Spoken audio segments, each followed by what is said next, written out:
The silence in the conference room was suffocating as Thomas wiped beads of sweat from his brow. 30 pairs of eyes bored into him, most averted in second-hand embarrassment, some widened in horror, a few gleaming with cruel amusement.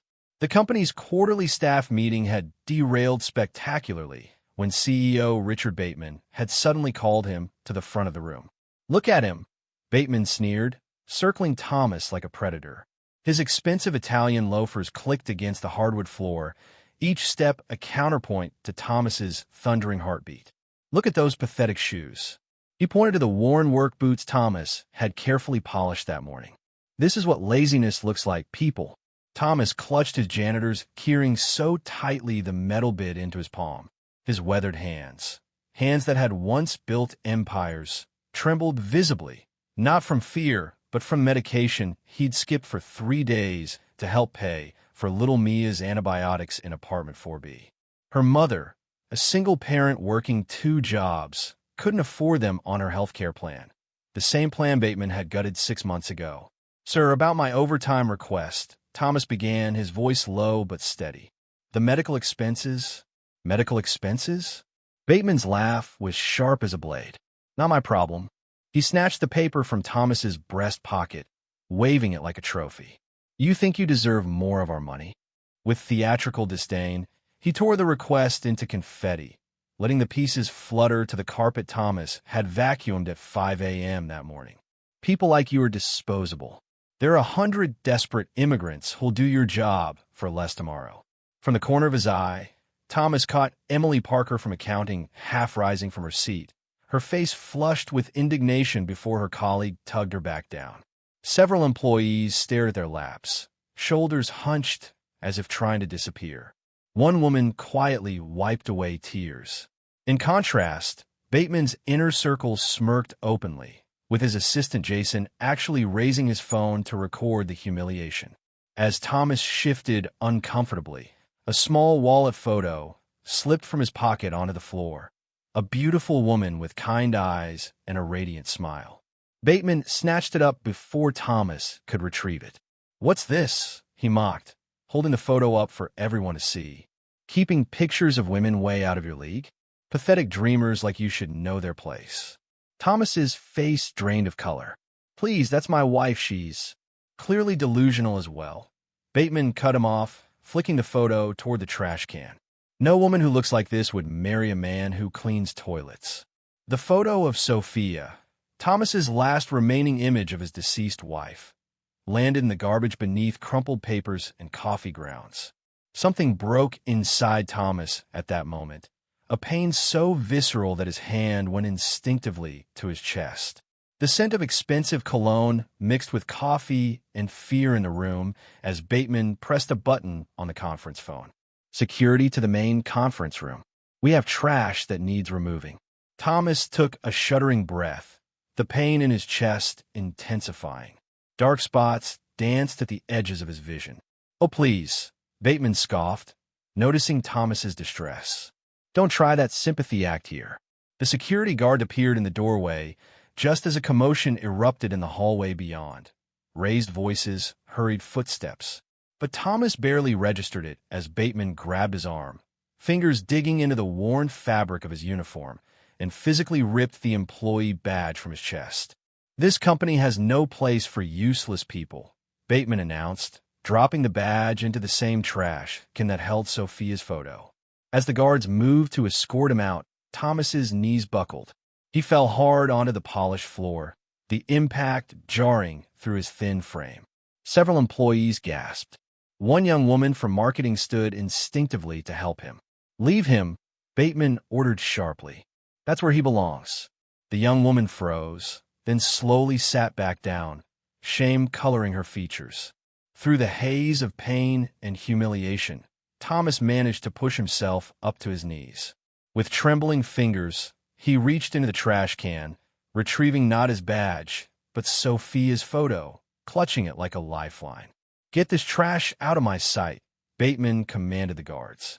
What no one in that room understood, not yet, was that Thomas Howard wasn't just losing a job. He was witnessing the final test of his grand experiment. and someone had just catastrophically failed. As the guards helped him to his feet, their grips gentler than Bateman would have preferred, a strange calm settled over Thomas. 3 years of patience and observation destroyed in seconds. The irony wasn't lost on him.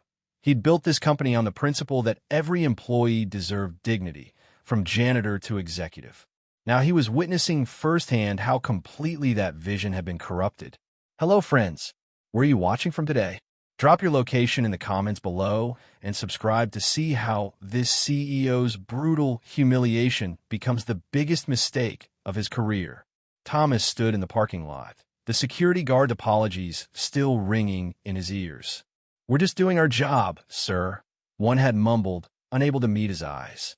The other had discreetly pressed a small pill bottle into Thomas's palm. "For your heart. I saw you weren't looking good in there." Thomas thanked him quietly, swallowing one of the pills dry. The medication he'd been skipping, not for a serious condition, but for a heart arrhythmia that flared up under stress, would at least stop the painful pounding in his chest. He settled onto a bench overlooking the gleaming 40-story Lumina Technologies headquarters, a building he had designed on a napkin 15 years ago. The autumn breeze carried the scent of coffee from the cafe across the street, where he'd once spent sleepless nights coding the algorithm that launched everything. Carefully, Thomas removed Sophia's photo from his pocket, smoothing its crumpled edges with gentle fingers. It was the only image he carried with him, taken on their last anniversary before the accident. His thumb traced her smile, and he felt both the familiar ache of loss and a new, sharper pain at watching Bateman discard her memory so carelessly. His calloused fingers moved from the photo to the worn edges of his employee ID badge, which he'd also retrieved from the trash. The plastic was scuffed from 3 years of daily use, just like his disguise. The beard, the stooped posture, the carefully cultivated invisibility, all of it a self-imposed penance for failures he couldn't forgive himself for. "You shouldn't let him treat you that way," Emily Parker from accounting had whispered to him last week while he replaced fluorescent bulbs above her desk. Her kind eyes had lingered on the bruise on his wrist from where a supply card had struck him, a bruise no one else had even noticed. "You matter too, Thomas." She'd left a blueberry muffin by his supply closet the next day. No note, but he knew it was from her. Thomas had watched her through the years, noting how she questioned the cuts to employee benefits during meetings, how she stayed late helping colleagues navigate the increasingly complex healthcare system. Those small kindnesses had kept him going through his self-imposed exile. Emily didn't know that Thomas had once signed her first paycheck, that he'd created the company's pioneering healthcare package that had covered her mother's cancer treatments last year. Across the parking lot, his gaze fell on Bateman's ostentatious red Ferrari, parked diagonally across 2 spaces. The man had been a mid-level sales director when Thomas left. Now he reigned with arrogant impunity, having maneuvered his way into power during Thomas's absence. 3 years ago, after the accident that took his wife Sophia's life, Thomas had disappeared from public view. The grief had nearly destroyed him. The tabloids had spun wild theories: mental breakdown, secret rehab, even death. Only the board chair, Harold Lancaster, knew the truth, that Thomas had decided to return incognito to understand what his company had truly become. "The fish rots from the head," his father had always told him. Thomas had needed to see for himself if Lumina's soul remained intact without its founding visionary at the helm. Each day mopping floors and emptying trash had been a battle between reclaiming his company and walking away forever. Part of him had died with Sophia, the part that believed in happy endings. In his pocket, Thomas's phone vibrated. A text from Harold. "What happened?" "The board is here for the surprise inspection. Bateman looks like he's seen a ghost." "Where are you?" Thomas watched as 3 black town cars with tinted windows pulled up to the main entrance. The board had arrived early, perfect timing for what would come next. He hadn't planned for today to be the revelation, but Bateman's cruelty had forced his hand. In his other pocket was a small velvet pouch containing his father's signet ring, the same ring that adorned the company logo, the ring he'd stopped wearing after Sophia's death. It was time to put it back on. Behind the janitor's stooped posture and quiet demeanor lay the calculating mind that had built a technology empire. Thomas took a deep breath and stood up, shoulders straightening almost imperceptibly. The humble janitor's uniform couldn't quite hide the powerful man emerging from within. The security desk guard's jaw dropped when Thomas approached the entrance again. "Mr. Howard, I'm so sorry about earlier. I didn't." Thomas silenced him with a gentle hand on his shoulder. "It's all right, Dennis. Your daughter's still playing soccer." The casual mention of the man's children, information no ordinary janitor should know, left Dennis speechless as Thomas strode past, badge still clipped to his uniform. The executive floor buzzed with tension. Thomas could feel it before the elevator doors even opened. Through the glass walls of the conference room, he saw the board members standing in a tense circle around Bateman, whose face had turned an alarming shade of crimson. During his 3 years as the invisible maintenance man, Thomas had installed his own security cameras in key locations, documenting every questionable decision, every cruel mandate. He'd replaced air vents in Bateman's office himself, carefully positioning microphones that captured damning conversations about fund reallocations and covered up safety violations. The evidence was overwhelming, and now it was time to use it. Harold Lancaster, 72 years old and sharp as ever, was the first to spot Thomas through the glass. The recognition in his eyes was immediate, beard and work clothes notwithstanding. "Sweet Jesus," Harold whispered, cutting Bateman off mid-sentence. The entire board turned. Thomas entered the conference room, still carrying his janitor's bucket. The plastic handle creaked in the sudden silence. Inside, hidden beneath cleaning supplies, was a laptop containing 3 years of meticulously organized evidence. "You can't be in here," Bateman snapped, recovering first. "Security." "Richard." Harold's voice carried the weight of his authority. "Shut up." Thomas set down his bucket and stood straight, shedding the stooped posture he'd maintained for 3 years. He pulled the signet ring from his pocket and slipped it onto his finger, a gesture that caused audible gasps from the board members. "Hello, Harold," Thomas said, his voice stronger now, resonating with the confidence of the CO he once was. "I believe Mr. Bateman was just explaining why he thought it appropriate to publicly humiliate staff." The weight of the ring felt both foreign and familiar on his finger. With each passing second, Thomas felt the janitor persona falling away, yet part of him mourned its loss. As the invisible man, he had seen the truth of his company. As Thomas Howard, billionaire CEO, would he become blind again? Bateman's face cycled through confusion, disbelief, and then terror as recognition dawned. "You can't. This is impossible." "Thomas Howard," whispered Diane Joe, the sharp-minded CFO who had been with the company almost from the beginning. She took an involuntary step forward. "You're alive. And employed as our janitor, apparently," added James Wellington, legal counsel, looking shell-shocked. The door opened again, and Emily from accounting froze in the doorway, holding a stack of financial reports. Her eyes widened as she took in the scene, particularly the transformation in Thomas's bearing. "The quarterly projections you requested, Mr. Lancaster," she said, her voice faltering as her gaze locked with Thomas's. Something passed between them, a spark of recognition beyond his physical transformation. Her eyes dropped to his signet ring, then back to his face, understanding dawning. "You knew," Bateman suddenly accused, pointing at Harold. "You helped him spy on me." "Not spy, Richard," Thomas corrected. "Observe. There's a difference." "This changes nothing," Bateman hissed, desperation evident in his voice. "You abandoned this company. The board granted me full operational control in your absence." "Temporary operational control," corrected Harold. Thomas reached into his pocket again and withdrew a flash drive.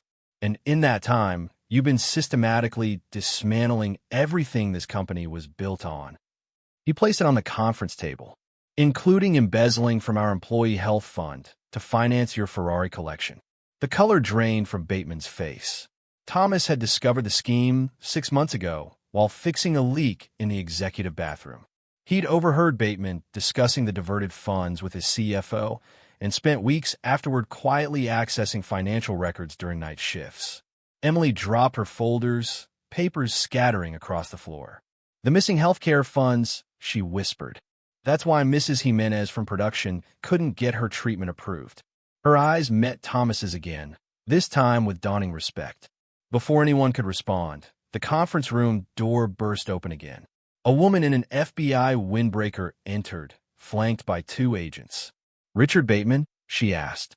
"We have some questions about certain financial irregularities flagged by the SEC." The timing couldn't have been worse for Bateman, or more perfect for Thomas. But as the agents moved toward the CEO, Thomas realized he now faced a far more complex problem than exposing one corrupt executive. The company he'd built, his life's work, had become something unrecognizable under Bateman's leadership, and fixing it would require more than simply reclaiming his title. The next 48 hours passed in a whirlwind. As Bateman was escorted from the building, shouting threats and accusations, Thomas found himself in his old office for the first time in 3 years.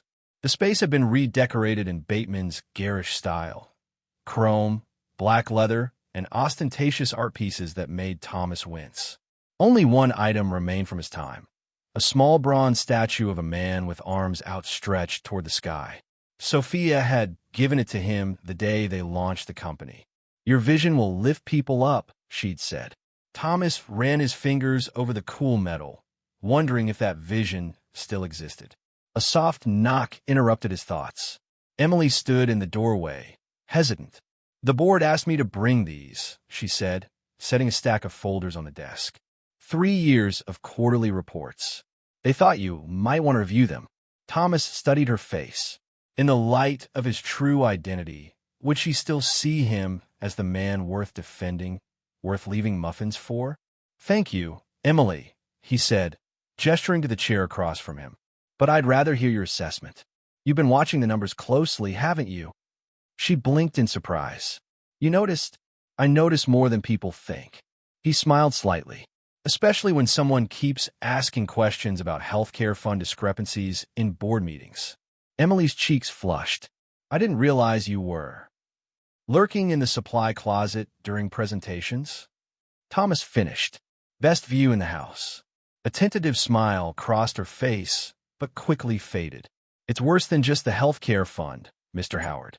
Bateman has been systematically gutting employee benefits while inflating executive compensation. The company culture you built," she trailed off, "has been destroyed." Thomas finished, a heaviness settling in his chest. "Not destroyed," Emily corrected firmly. "Just buried. People still talk about how things used to be. The old-timers tell stories about you to the new employees, about how you knew everyone's names, how you insisted janitors receive the same health care as executives." Something warm flickered in Thomas's chest, the first spark of hope he'd felt in years. The moment was interrupted by Harold Lancaster bursting through the door, his normally composed demeanor replaced with obvious agitation. "The press is downstairs. Dozens of them. Someone leaked your return." He shot an accusatory glance at Emily, who stiffened. "It wasn't me," she said firmly. "It doesn't matter who it was," Thomas interjected. "We need to get ahead of this story." Harold handed him a tablet showing a financial news channel. The headline scrolled across the bottom. "Tech billionaire Thomas Howard returns from dead. Posed AS janitor at own company." "They're calling it Undercover Boss, Billionaire Edition," Harold said with a grimace. "The board wants an emergency meeting. Shareholders are in panic. The stock is volatile." "That's not our only problem," Emily added, pulling out her phone to show a company-wide email. "Bateman's supporters and management are alleging you orchestrated his downfall, that you planted evidence and timed the FBI's arrival." Thomas frowned. "The FBI investigation started months before I contacted them." "Doesn't matter," Harold said. "Perception is everything." Bateman made a lot of friends in high places during his tenure.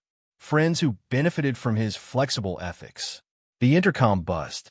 "Mr. Howard," came the receptionist's voice. "There's a Ms. Victoria Reynolds from the Wall Street Journal requesting an interview. And the FBI agents would like a follow-up meeting tomorrow." Thomas was about to respond when a text message appeared on his phone from an unknown number. "You should have stayed dead.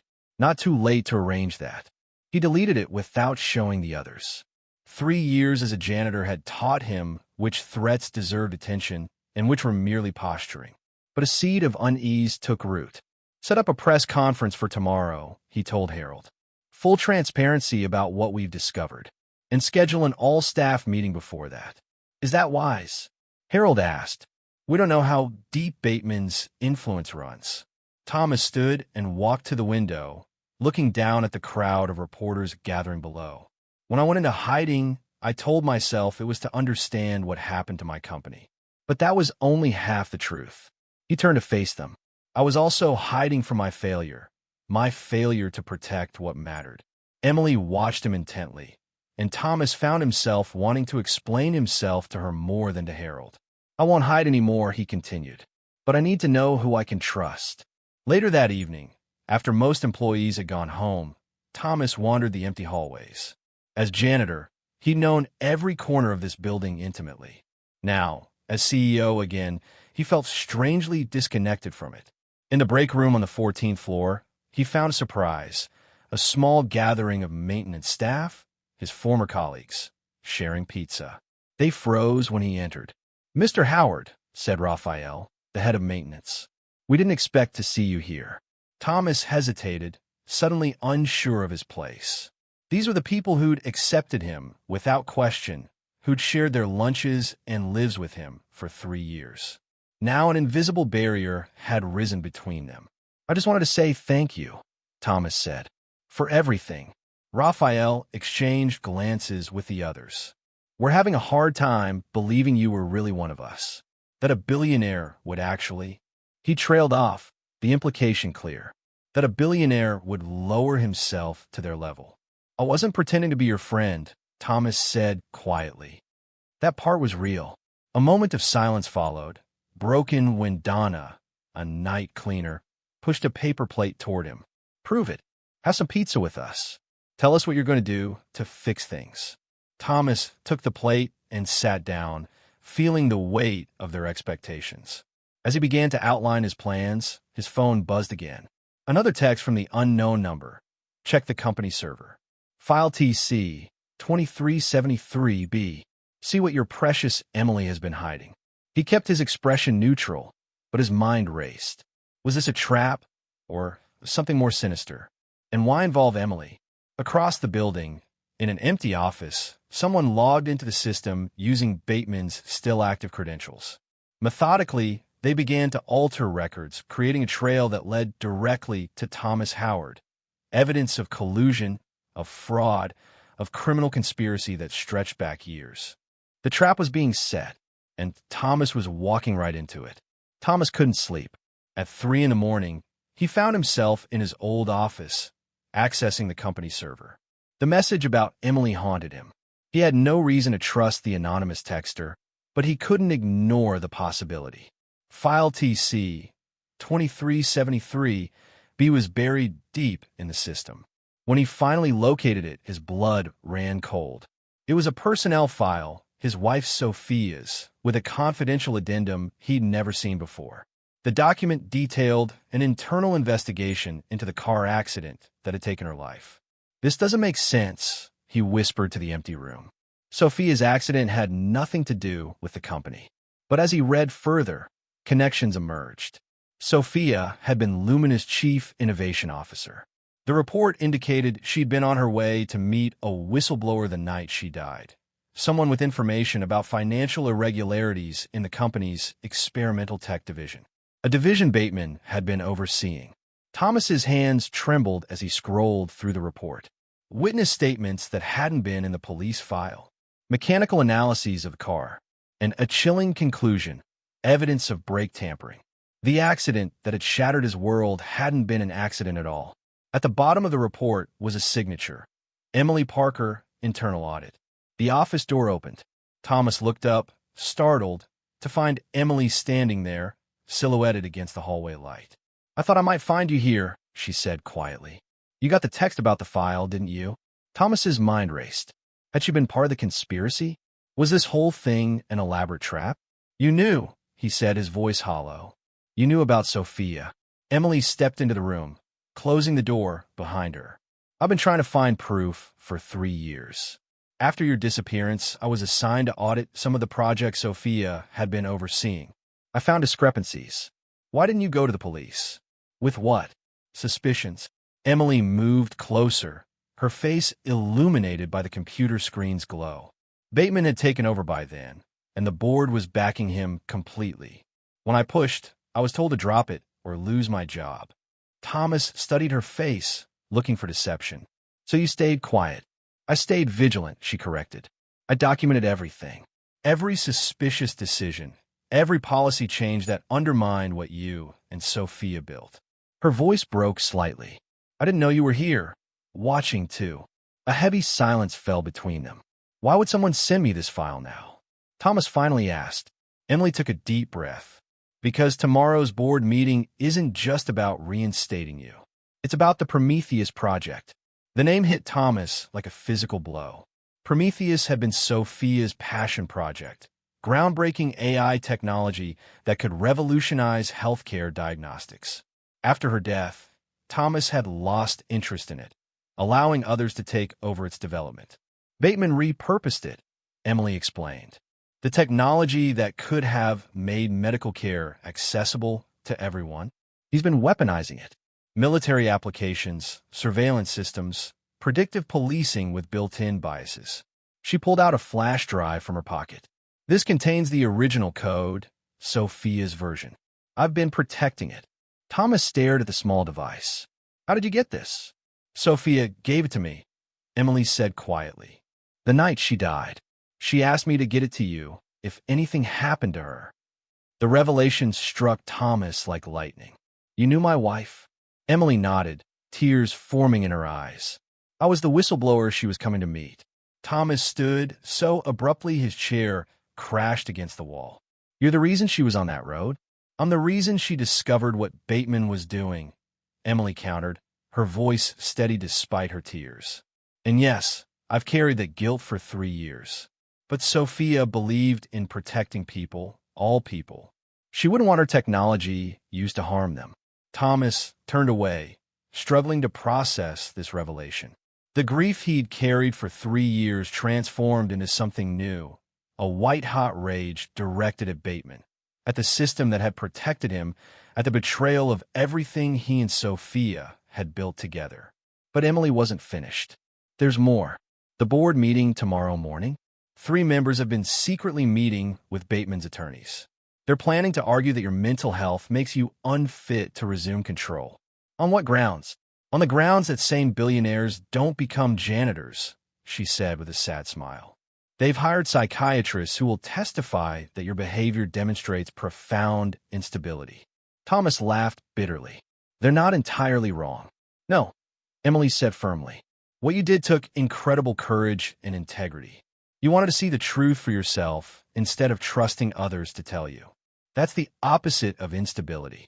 Their eyes met, and something shifted between them. In that moment of shared understanding, Thomas saw not just an ally, but someone who had known and valued Sophia, who had carried on her fight while he had hidden from his pain. We have until morning to prepare, Emily said. The question is, what are we going to do with this information? Before Thomas could answer, his phone buzzed with another text. Accessing restricted files at 3 a.m.? TSK. The board won't like that. Neither will the FBI. You have 12 hours to resign and transfer your shares, or everything burns, including the evidence against you we've planted. They're watching us right now, Thomas realized, looking around the office. The security cameras he'd installed during his time as janitor had clearly been discovered by Bateman's team. His own surveillance system now turned against him. Then let's go somewhere they can't watch, Emily suggested. As they slipped out of the building through a service entrance Thomas had used countless times as a janitor, he felt a strange sense of clarity.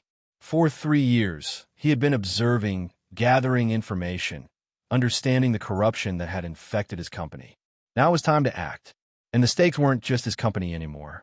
They were justice for Sophia, truth about her death, and protection of her legacy, a technology that could help millions instead of harming them. Dawn was breaking as Thomas and Emily reached his rarely used apartment. They had just hours before the 9 a.m. board meeting that would determine everything. As they began to plan their counterattack, Thomas realized something. For the first time since losing Sophia, he wasn't just going through the motions of living. He had found something worth fighting for again. The board meeting was a massacre. Thomas had entered the conference room at precisely 9 a.m., confident, Emily at his side with organized evidence against Bateman. Harold Lancaster offered a reassuring nod from across the table. The morning sunlight streamed through the floor-to-ceiling windows, seeming to herald a new beginning. That hope lasted exactly 7 minutes. "Before we proceed with reinstatement discussions," said Diane Joe, "we need to address some troubling information that's come to light." She slid folders to each board member. Not to Thomas. Harold frowned. "This wasn't on the agenda. Neither was our founder returning from the dead," replied James Wellington, legal counsel. He hadn't met Thomas's eyes once since entering. Thomas opened a folder that finally reached him. Inside were printouts of emails, financial transactions, and meeting notes, all fabricated, all implicating him in an elaborate fraud scheme dating back 5 years. The documents suggested he'd embezzled funds, manipulated stock prices, and hidden losses through creative accounting. "These are forgeries," Thomas said calmly, though his pulse thundered in his ears. "That's what we'd expect you to say," Wellington replied. "But our forensic accountants have verified their authenticity." Emily spoke up. "I'm in accounting, and I can tell you these are—" "Ms. Parker," Joe interrupted, "given your personal connection to Mr. Howard, discovered during your unauthorized access of company servers last night, your input is compromised." Thomas felt the trap closing. They'd been watching. They knew about last night. Harold looked genuinely shocked. "This is absurd. I've known Thomas for 20 years. And yet you facilitated his infiltration of the company under false pretenses," Wellington countered. "Your judgment is equally in question, Harold." The room temperature seemed to drop 10 degrees. Thomas realized with gut-wrenching clarity. This had been orchestrated long before he revealed himself. Perhaps even before he became a janitor. "There's more," Joe continued. She nodded to an assistant who switched on the wall screen. A video began playing. Security footage from Thomas's office at 3 a.m. The timestamp matched when he'd been reading Sophia's file. But the audio had been altered. "Once the FBI investigation concludes, we'll control everything," said his voice on the recording. Bateman was the perfect scapegoat. He never suspected we were setting him up for years. Thomas stood. "This is doctored. I never said those words." "Sit down, Mr. Howard," Wellington said coldly. "We're not finished." The next document presented was a psychiatric evaluation. Thomas had never met the doctor who'd supposedly examined him. "Persistent delusional disorder," Wellington read. "Paranoid tendencies exacerbated by unresolved grief. Subject exhibits classic signs of Howard Hughes syndrome, a billionaire's mental deterioration leading to bizarre behavior and identity confusion." Emily grabbed Thomas's arm. "This is insane. You can't possibly believe this." "Ms. Parker," Joe said, "your employment is terminated, effective immediately. Security will escort you from the building." "On what grounds?" Emily demanded. "Unauthorized server access, corporate espionage, conspiracy with a disgraced former executive." Joe's voice was ice. "Take your pick." 2 security guards entered. Not Dennis, who had known Thomas as a janitor, but new men with cold eyes and earpieces. Thomas felt his control slipping. "If you touch her, you'll what?" Wellington asked. "Your shares are frozen pending investigation. Your access is revoked. Your identity is in question." He smiled thinly. "As far as the world is concerned, Thomas Howard is still missing, and you're a mentally disturbed imposter." Emily was pulled from the room despite her protests. The door closed behind her with a terrible finality. "This is a coup," Thomas said quietly. "Who's really behind it?" "Not Bateman. He's not smart enough for this." Harold stood. "I refuse to participate in this travesty." He threw his board credentials on the table. "When the truth comes out—" "Sit down, Harold," Joe ordered, "or the retirement package you negotiated disappears, along with your grandchildren's college funds." Harold blanched. Slowly, he sat. Thomas had never felt so alone, or so foolish. For 3 years, he'd watched and waited, thinking he was the observer, never realizing he was the one being observed. "The vote is 7-1, Wellington announced, not bothering with an actual count. "Thomas Howard is declared unfit to resume control of Lumina Technologies. His shares will be held in trust, pending full psychological evaluation and legal review." "You can't erase me," Thomas said. "The public knows I've returned." "Do they?" Joe smiled. "Check social media. Breaking news. Howard imposter exposed. Janitor's elaborate con revealed." Thomas's phone buzzed. The story was already trending. His reputation destroyed. His company stolen. His evidence against Bateman discredited. "Security will escort you out," Wellington said. "Any attempt to contact employees, the press, or regulatory agencies will result in immediate legal action. The restraining order is already signed by a judge." Thomas looked at each board member in turn, searching for a shred of loyalty, of decency. He found none. "You've forgotten what this company stands for," he said quietly. "No, Thomas," Joe replied. "We've simply evolved beyond your outdated vision. Prometheus will launch next week, on schedule, under new leadership, with its full capabilities intact. Weaponized, militarized, everything Sophia had fought against." The security guards approached. One took Thomas's arm. "This way, sir." In the elevator down, Thomas's mind raced frantically. The flash drive with Sophia's original code. Emily still had it. If he could reach her, if they could expose the truth about Prometheus. The lobby was filled with reporters. As the elevator doors opened, camera flashes blinded him. Microphones thrust toward his face. "Mr. Howard, did you falsify your identity to defraud investors? Is it true you've been institutionalized since your wife's death? Were you responsible for the embezzlement blamed on Richard Bateman?" The guards pushed through the crowd, half dragging Thomas toward the exit. Through the sea of faces, he caught a glimpse of Emily being forced into a police car across the street. "Emily," he shouted, breaking free momentarily. "The drive? Protect the drive." She looked up, their eyes meeting briefly before she was pushed into the vehicle. Had she understood? A hard shove sent Thomas stumbling down the steps of his own building. The doors locked behind him. His key card deactivated. His empire lost in less than an hour. Rain began to fall, cruelly appropriate. Thomas stood there, letting the water soak through his suit, watching reporters hurry back inside for dryness. Abandoned. Alone. His phone buzzed one last time before dying. A text from an unknown number, but not the threatening one from before. This one read, "Storage locker 352. Sunshine, self-storage. Key under third bench in Madison Park. Come alone. Trust no one." No signature. No explanation. Just the faintest thread of hope in an unraveling tapestry. As Thomas walked away from Lumina Technologies, the company he'd built from nothing, the legacy he'd created for Sophia, he felt something inside him harden. For 3 years, he'd been hiding, observing, passive. That ended today. They'd taken everything from him, his company, his reputation, his freedom, his allies.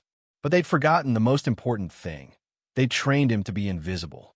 For 3 years, he'd learned to move through the world unseen, to access places he shouldn't, to listen when no one thought he was there.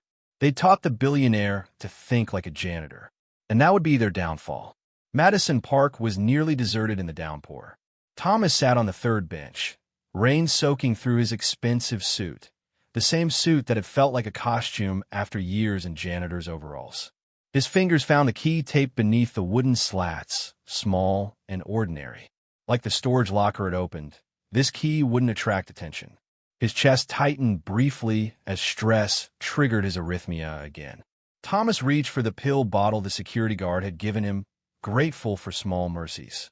He'd been so focused on little Mia's medication that he'd neglected his own health, a pattern from his days as a grieving billionaire that had continued in his janitor persona. An hour later, he stood before locker 352 at Sunshine Self-Storage. The facility was the kind that asked no questions and required no ID, just cash. Perfect for secrets. Inside, he found a prepaid phone, a laptop, a change of clothes, and a thick manila envelope. A handwritten note sat atop everything. I always knew you'd return someday. Use these wisely. S.L. Samuel Lowe, Lumina's first security chief, who had retired the year before Thomas went into hiding. The man who had taught him that real security wasn't about technology, it was about understanding human behavior. The laptop contained encrypted files that took Thomas hours to access from a motel room. What he found vindicated every suspicion. Bateman had been merely a frontman. The real power behind Lumina's transformation was Nexus Global, a defense contractor that had been quietly acquiring shares through shell companies for years. Their target, Prometheus. The technology Sophia had designed to democratize healthcare diagnostics had applications far beyond medicine. In the wrong hands, its pattern recognition capabilities could identify dissidents, predict civil unrest, even target individuals with terrifying precision. The phone rang, the prepaid one from the locker. "You found it," Samuel's gruff voice said without preamble. "How did you know about me?" Thomas asked, a dry chuckle. "Boy, I vetted every employee for a decade. You think I wouldn't recognize those eyes behind a beard? Question was never if you were back, just why you weren't saying anything. I needed to see the truth. I know. That's why I didn't blow your cover." A pause. "Your girl's in trouble." Thomas's heart tightened. "Emily, where is she?" "Police released her 2 hours ago. Apparently the FBI wasn't impressed with the local charges. Someone at the Bureau isn't playing by Nexus's rules, but she's being followed. Nexus doesn't know if she has the flash drive. They'll do whatever it takes to get it." Thomas closed his eyes. "How do I reach her?" "You don't. They're watching everything. Her apartment, her parents' house, her friends." "But," Samuel hesitated, "there's someone who might help. Remember Raphael from maintenance?" Of course. Thomas had shared countless lunches with the man. His cousin works at the Westbridge Hotel. Emily's mother is a duty manager there. If anyone can get a message to Emily. Thomas was already pulling on the clean clothes from a locker. "Thank you, Samuel. Don't thank me yet. This goes deeper than you think." "The board? They're scared. Whatever Nexus has on them must be significant." "Who at Nexus?" "That's the million-dollar question. Their CEO, Lawrence Wolf, has been the public face of the acquisition attempts, but someone else is pulling strings behind him." The call ended abruptly. Thomas stared at the phone, mind racing. For the first time in days, he had a direction, a purpose. 3 hours later, dressed in hotel maintenance coveralls borrowed from Raphael's cousin, Thomas pushed a cleaning cart through the Westbridge's service corridors. His baseball cap pulled low, fake service badge clipped to his pocket. The invisibility of service workers working in his favor once again. He found Emily's mother in the laundry area, supervising a sheet inventory. The woman's exhausted eyes widened when Thomas whispered who he really was. "My daughter said you might come," she murmured, leading him to a supply closet for privacy. "She left something for you." She handed him a hotel key card. "Room 718. She's not there, but what you need is. Be careful. Men came asking about her earlier." Thomas thanked her and continued his maintenance charade, pushing his cart to the service elevator. As the doors closed, his phone buzzed with a news alert. "Breaking. Lumina Technologies announces breakthrough in AI security protocol. Prometheus system to be unveiled at tomorrow's Defense Innovation Summit." They were moving faster than he'd anticipated. Whatever Prometheus had become, Nexus was eager to showcase it to military and security agencies. Room 718 was empty, as expected. Thomas found Emily's package taped beneath the bathroom sink. The flash drive containing Sophia's original code, along with a handwritten note. The answer was in your wife's code all along. Prometheus has a backdoor she built into the system. A kill switch. But we need the activation key, and I think I know where it is. Meet me where we first met. Where they first met. Thomas frowned, searching his memory. Not the accounting department. Not the break room where she defended him. Where had he first encountered Emily? The answer struck him suddenly. The memorial garden. A small courtyard Lumina had dedicated to Sophia after her death. Thomas had been adjusting the sprinkler system his second week, as janitor when Emily had come to place flowers at the small plaque. As he prepared to leave the hotel room, Thomas caught sight of the crumpled photo of Sophia he'd rescued from the trash during his humiliation. He smoothed it carefully and placed it in his breast pocket, close to his heart. Everything he was doing now, it was all for her memory, for her vision, for her technology that was meant to heal rather than harm. Night had fallen by the time Thomas approached Lumina Technologies. The building gleamed, but now its bright lights seemed predatory rather than innovative. Security had been doubled, Nexus taking no chances before tomorrow's unveiling. But they hadn't secured the garden. The small side gate yielded to a maintenance key Thomas had kept. Motion sensors had been installed since his time, but Thomas knew their blind spots. He'd helped install them. Emily was waiting in the shadows beside Sophia's memorial plaque. "You came," she whispered, relief evident in her voice. Then, noticing his outfit, hotel maintenance. "Apparently I'm typecast now," Thomas said with a wry smile. "You're okay. Depends on your definition. I'm not in jail, but I'm unemployed, possibly facing corporate espionage charges, and definitely being followed." Despite her words, Emily's eyes held a fierce determination. "But I found something." She knelt by Sophia's plaque and ran her fingers along its edge. "I saw her do this once, when she thought no one was watching." With practiced movements, Emily pressed specific points on the decorative border. The plaque shifted, revealing a small compartment beneath. Inside lay a single USB drive. "I didn't know that was there," Thomas said, stunned that his wife had hidden something in plain sight, in a memorial he visited regularly. "Sophia told me once that sometimes the safest place to hide something is where people are already looking." Emily handed him the drive. "I think this contains the activation key for Prometheus's kill switch. Your wife built a failsafe into the system, a way to shut it down if it was ever weaponized." Thomas took the drive, a lump forming in his throat. Even in death, Sophia was fighting for what was right. "We need to access the mainframe to implement this," he said. "But security doesn't pay attention to cleaning staff," Emily finished. She pointed to a maintenance cart she'd hidden behind bushes. "I borrowed this from Raphael. He and the others want to help." For the first time since the board meeting, Thomas felt hope rekindling. "You risked everything," he said quietly. "Why?" Emily met his gaze steadily. "Because Sophia would have done the same for me. Because what Nexus plans to do with Prometheus will hurt countless people. And because," she hesitated, "because you show me that sometimes one person standing up for what's right can make all the difference." Thomas remembered every time she defended him when she thought he was just a janitor. How she questioned policies that hurt vulnerable employees. Her courage had never been about him. It was who she was. "We'll need help," he said. "And we need to identify who's really controlling Nexus. Bateman and the board are just puppets."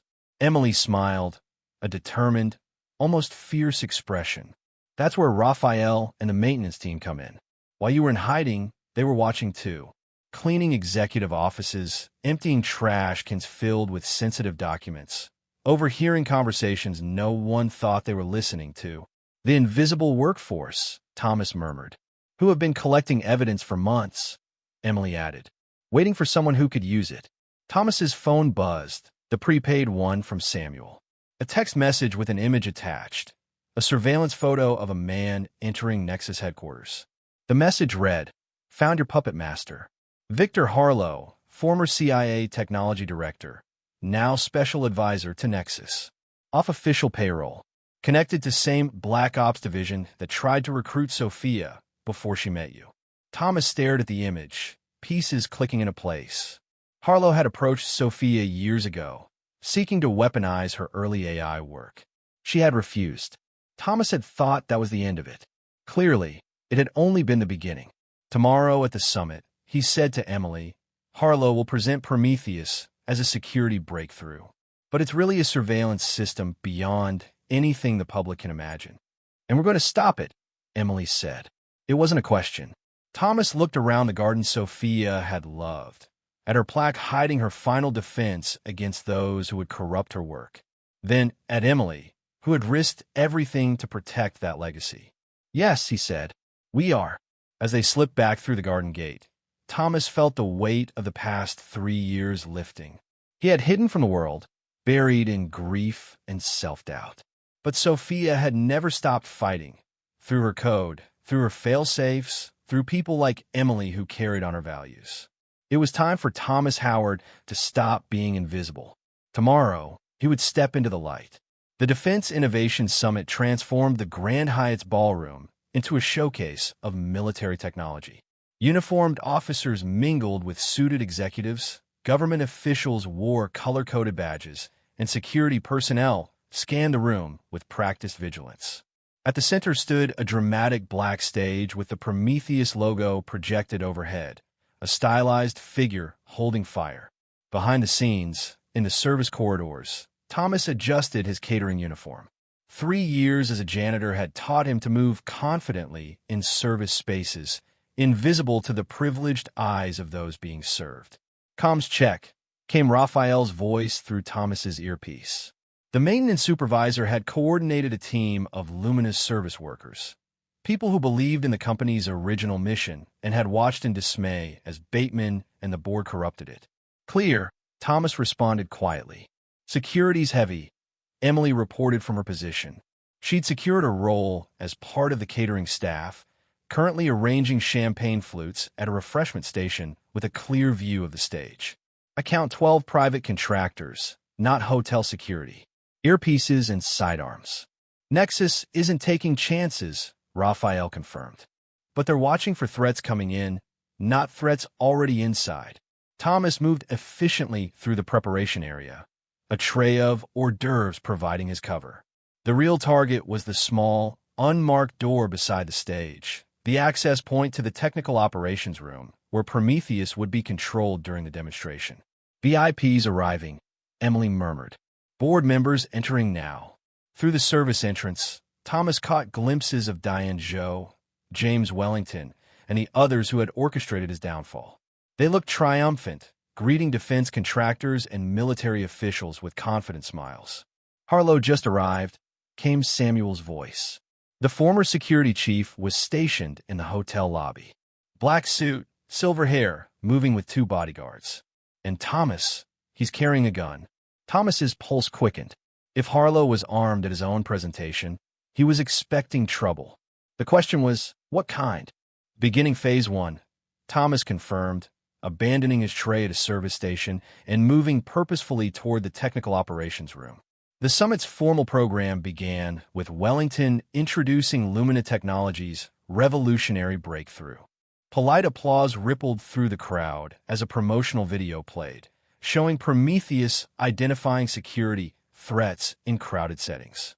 The marketing carefully avoided mentioning the system's ability to track individuals through facial recognition, predict behavior patterns, or link to military targeting systems. "Director approaching your position," Raphael warned. 30 seconds. Thomas ducked into an alcove as the technical director passed, then slipped into the operations room behind him. Inside, for technicians monitored an array of screens, preparing for the demonstration. "Excuse me, this is a restricted area," one began. Thomas smiled apologetically. "Mr. Harlow requested water for the tech team." He set down a tray of water bottles he grabbed en route. "Said you might be here a while after the demonstration. Something about recalibration." The name drop worked. The technicians relaxed, reaching for the water. None noticed when Thomas connected the flash drive to an auxiliary input port on the control console. "Package delivered," he murmured, exiting smoothly. "Emily, status?" "Wellington's wrapping up. Harlow is next. You need to get in position." Thomas navigated through service corridors to the back of the ballroom, just as Victor Harlow took the stage. In person, he was more imposing than his photograph suggested. Tall, with penetrating eyes and the confident posture of someone accustomed to command. "Ladies and gentlemen," Harlow began, his voice measured and authoritative, "what you're about to witness represents the future of national security." The lights dimmed. On massive screens, Prometheus demonstrated its capabilities, identifying individuals in a crowded simulation, predicting movement patterns, highlighting potential threats. "Imagine a world where we can prevent terrorism before it occurs," Harlow continued. where we can identify radicalization patterns in populations, where our military and law enforcement have perfect situational awareness. Thomas studied the faces in the audience. Some officials looked concerned at the privacy implications, but most nodded appreciatively. This technology promised to make their jobs easier, their country safer. What they're not telling you, Thomas whispered to Emily as he passed her station, is that it also allows for precision targeting of political dissidents, minority groups, or anyone deemed undesirable by whoever controls the system. Emily nodded grimly. Phase 2 is ready. On stage, Harlow was building to his conclusion. After years of development, we're proud to announce that Prometheus will be deployed domestically and internationally within 30 days, through partnerships already established with 7 governments. The audience applauded. Wellington and Joe exchanged satisfied glances. It was time. Thomas approached the small technical podium at the side of the ballroom, where a technician monitored the presentation feeds. Network services, he said confidently, showing a badge Raphael had provided. We're getting feedback interference. Need to check your connection. The technician hesitated, then stepped aside. Thomas quickly accessed the system, entering the command sequence that would connect the main presentation to the flash drive he'd installed. Now, Samuel, he said quietly into his comm. Across the ballroom, Samuel, posing as hotel security, approached one of Harlow's bodyguards, engaging him in conversation about a suspicious person outside. A small distraction, but enough. On stage, Harlow was inviting questions when the presentation screens flickered. His confident smile faltered. Minor technical difficulty, he assured the audience. As I was saying, the screens changed, displaying new information. Internal Nexus documents detailing Prometheus's true capabilities. Crowd control suppression. Predictive arrest protocols. Dissident identification algorithms. What is this? Harlow demanded, looking off stage. The technician scrambled, but Thomas's program had locked them out. The next slide appeared. Financial transfers from Nexus to offshore accounts belonging to Lumina board members. Murmurs spread through the audience. Military officials exchanged concerned glances. Government representatives began taking notes. This is an unauthorized intrusion, Harlow announced, his composure cracking. Security, find a source. But the presentation continued inexorably. Now displayed was a police report about Sophia Howard's car accident, alongside Nexus internal communications discussing the unfortunate necessity of her removal. Thomas stepped into the main aisle, removing his catering jacket. Perhaps you'd like to explain that last slide, Mr. Harlow. A hush fell over the ballroom. Harlow squinted into the audience, recognition dawning. Howard, he growled. The same, Thomas confirmed, walking toward the stage. Security personnel moved to intercept him, but hesitated when several military officials raised their hands for them to wait. This man is a disgruntled former employee, Harlow announced. These allegations are fabricated. Are they? Thomas reached the edge of the stage. Or did you order the murder of my wife because she refused to let you weaponize her technology? The same technology you're selling today as a security solution, when it's actually the most invasive surveillance system ever created. Harlow's hand moved subtly toward his jacket, where Samuel had reported he carried a weapon. Thomas tensed, preparing to move. You have no proof, Harlow said, but uncertainty had crept into his voice. Actually, I do. Thomas nodded to Emily, who approached the stage from the other side, carrying a tablet. My wife built a backdoor into Prometheus. A failsafe she designed to prevent exactly this scenario. It's been collecting data on every unauthorized modification you've made. Harlow's face contorted with rage. Prometheus is ours now. Whatever childish protections your wife thought she implemented have been removed. Have they? Thomas smiled grimly. Execute failsafe protocol alpha. On every screen, a simple message appeared. Voice authentication required. You should have studied the code more carefully, Thomas said. Sophia designed Prometheus to recognize her voice, or mine, for critical overrides. He raised his voice slightly. Prometheus, execute autonomous protocol Sophia 117. The screens flickered, then displayed a video, Sophia Howard, recorded years earlier. If you're seeing this, she said, her gentle voice filling the suddenly silent ballroom, it means Prometheus has been compromised. The system was designed to help people, not control them, not harm them. Her eyes seemed to look directly at the audience. The following individuals attempted to coerce me into weaponizing this technology. Photographs appeared beside her. Victor Harlow. 3 Nexus executives. 2 board members present in the room. When I refused, Sophia continued, they threatened my family and our company. I'm creating this failsafe because I believe someone will eventually try again. To whoever activated this protocol, I trust you're using it for the right reasons. Thomas felt tears threatening as his wife's image spoke to him across years and beyond death. Around the room, military officials were standing, government representatives making calls. Harlow lunged toward a control panel, drawing his concealed weapon. Shut it down. 2 things happened simultaneously. Security personnel drew their weapons, and Emily pressed a final command on her tablet. Throughout the ballroom, everyone's phones chimed with identical notifications. The evidence, all of it, had just been transmitted to every device in range, and to selected news outlets, regulatory agencies, and law enforcement offices. It's over, Harlow, Thomas said quietly. With a roar of rage, Harlow raised his gun, not toward Thomas, but toward the main Prometheus server visible on the stage. If he destroyed it, some evidence would be lost. Before he could fire, Harold Lancaster, who had been watching silently from the side, tackled him with surprising strength for his age. The gun clattered across the stage. For Sophia, Harold said, his knee pinning Harlow to the ground. Military police swarmed the stage.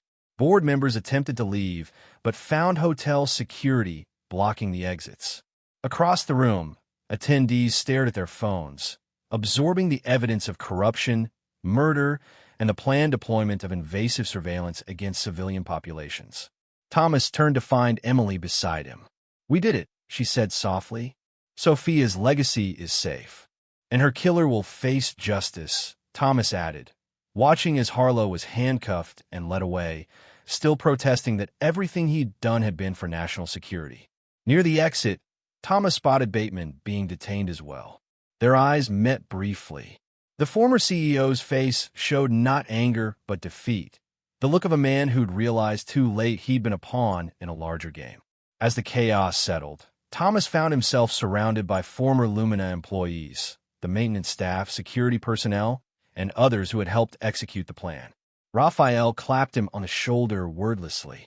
Samuel gave him a gruff nod of approval.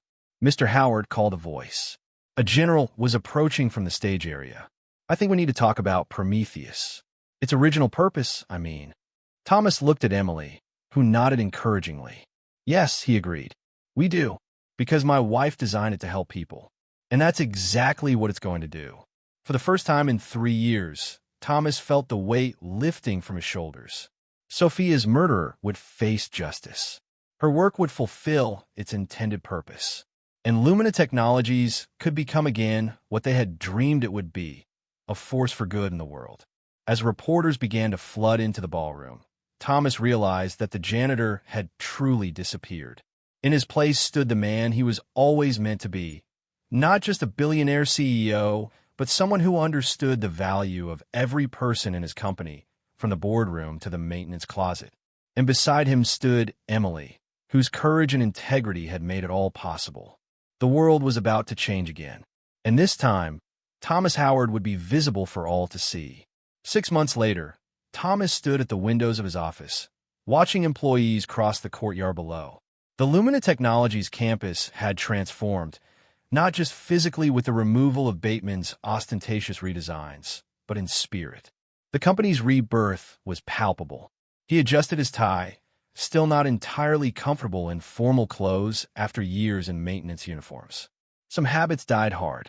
Just yesterday, he'd instinctively bent to pick up a discarded coffee cup in the hallway, earning surprised looks from passing executives. Still cleaning up other people's messes? Emily teased, entering his office with a tablet in hand. Thomas smiled. Some things don't change, but many things had. After Harlow's arrest and the exposure of the conspiracy, Thomas had faced the monumental task of rebuilding Lumina. The board had been dissolved, with only Harold remaining to provide continuity.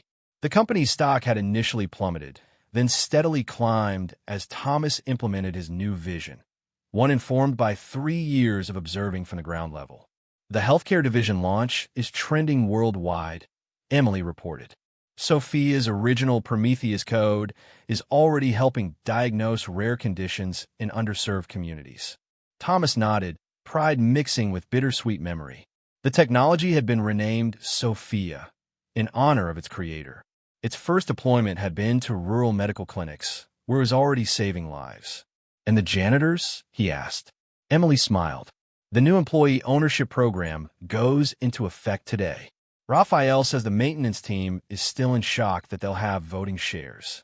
It had been Thomas's first major initiative, ensuring every employee from entry-level to executive had actual ownership in the company. The financial press had called it revolutionary. Thomas simply called it fair. The prosecutors called, Emily added, her tone softening. Harlow's plea deal fell through. He's facing trial for Sophia's death. Thomas absorbed this quietly. Justice wouldn't bring Sophia back, but it closed a wound that had festered for too long. They also confirmed that Bateman never knew about the assassination plan, she continued. Just the financial crimes. He'll serve 5 years. Thomas nodded, unsurprised. Bateman had been cruel and corrupt, but not a murderer, just a convenient fall guy for darker forces. A knock at the door interrupted them. Samuel entered, looking uncomfortable in the security chief uniform he'd resumed wearing after coming out of retirement. "The new board members have arrived for orientation," he reported, "including our employee representatives." Thomas had insisted on a new governance structure, one that included elected representatives from every division, including maintenance and support staff. "And Mrs. Jimenez is here from production," Samuel added with a rare smile. "Her treatment was successful. She'd like to thank you personally." Thomas shook his head. "I don't need thanks. Just tell her I'm glad she received the care she deserved all along." After Samuel departed, Thomas turned to Emily. Their relationship had evolved cautiously over the months. Professional collaboration had deepened into friendship, and gradually into something more, though both moved carefully, respectful of the ghost that sometimes seemed to stand between them. "Sophia would approve, you know," Thomas said quietly. "Of everything we've done. Of you." Emily met his gaze. "I hope so. I know so." He took her hand. "She chose you as her confidant for a reason. She saw in you what I see, integrity that doesn't waver, even when standing alone." Emily's fingers tightened around his. "I kept thinking about that day in the conference room, when Bateman was humiliating you, and everyone just watched. Everyone except Harold. And you," Thomas reminded her. "You started to stand." "But I didn't," she said, regret clouding her features. "I let my colleague pull me back down. Yet you left muffins by my closet. You noticed the bruise on my wrist. Small acts of kindness when you thought I was nobody." He smiled. "That reveals more character than grand gestures when the world is watching." The intercom buzzed. "Mr. Howard, the dedication ceremony begins in 10 minutes. Thomas straightened his tie again, ready to rename the building. Together, they walked through luminous corridors. Employees nodded respectfully, but without the fearful deference they'd shown Bateman. Thomas greeted each by name, a habit from his janitorial days he'd insisted on maintaining. In the main lobby, a crowd had gathered around a veiled sign. Raphael and his maintenance team stood proudly in new uniforms that no longer set them visually apart from other employees. Harold sat in the front row, his granddaughters beside him, and Thomas was pleased to see Mrs. Jimenez. Color returned to her face, speaking animatedly with colleagues. "Thank you all for coming," Thomas began once the crowd quieted. 3 years ago, I disappeared because I'd lost my way after an unimaginable loss. I returned in disguise because I needed to understand what had happened to the company Sophia and I built." He surveyed the faces before him. Some new, many familiar from his time as an invisible observer. What I discovered was that a company isn't its executives or its board. It isn't its stock price or its market share. It's its people, all of its people. The ones who clean the floors as much as those who close the deals. Thomas gestured to Raphael and his team. These individuals saw the corruption happening, but had no voice to stop it. That changes today with our new governance structure. Everyone here is an owner now. Everyone has a voice. He approached the veiled sign, and in recognition that a company's strength comes from all its members working with dignity, we're rededicating this building. Thomas pulled the cord. The covering fell away, revealing the Sophia Howard Commons, where every voice matters. Applause erupted. Emily squeezed his hand, tears in her eyes. Later, as the celebration continued, Thomas slipped away to the memorial garden. The plaque had been expanded into a proper monument, with Sophia's principles inscribed for all to see. Technology should heal, not harm. Innovation without compassion is empty. Everyone deserves dignity. Thomas placed his hand on the cool stone. "We did it," he whispered. "She knows," came Emily's voice behind him. She approached carefully, respecting his moment of reflection. Thomas turned to her. "I spent 3 years hiding from the world, watching from shadows, thinking I was protecting myself from more pain. And instead," Emily asked softly, "instead, I learned that invisible doesn't mean powerless. That sometimes you see truth more clearly from the margins than from the center." He looked back at the building bearing his wife's name. "I learned that her work continues, not just in code or technology, but in values lived daily." The setting sun bathed the garden in golden light. In the distance, they could hear the continued celebration. A company reborn, a vision restored, employees who felt valued for the first time in years. "What's next?" Emily asked. Thomas considered. For so long, his focus had been on the past, on justice, on restoration, on healing. Now, finally, he could look forward. "Dinner," he suggested with a small smile. "I know a great place where the maintenance staff eats. Best tamales in the city." Emily laughed, the sound bright in the evening air. "Sounds perfect." As they walked through the garden, Thomas caught a glimpse of their reflection in a decorative pool. The CEO and the accountant who had brought down a conspiracy and reclaimed a legacy. But he saw something more. 2 people who had found each other through courage, through standing for what was right when it would have been easier to look away. The janitor might be gone, but what Thomas had learned in that role would remain forever. True power wasn't in titles or corner offices. It was in seeing everyone's humanity, including your own. And as Emily's hand slipped into his, Thomas knew that Sophia would indeed approve, not just of the company's new direction, but of his own. Some might call it a second chance at happiness. Thomas preferred to think of it as honoring the first chance by living with the same integrity that had drawn him to Sophia years ago, the same integrity he now recognized in Emily. The past couldn't be changed, but the future stretched before them, full of possibility. And this time, Thomas Howard would face it fully visible, fully present, and surrounded by people who valued not just what he could give them, but who he truly was. Share your thoughts below and subscribe for the next On Ducal Tale.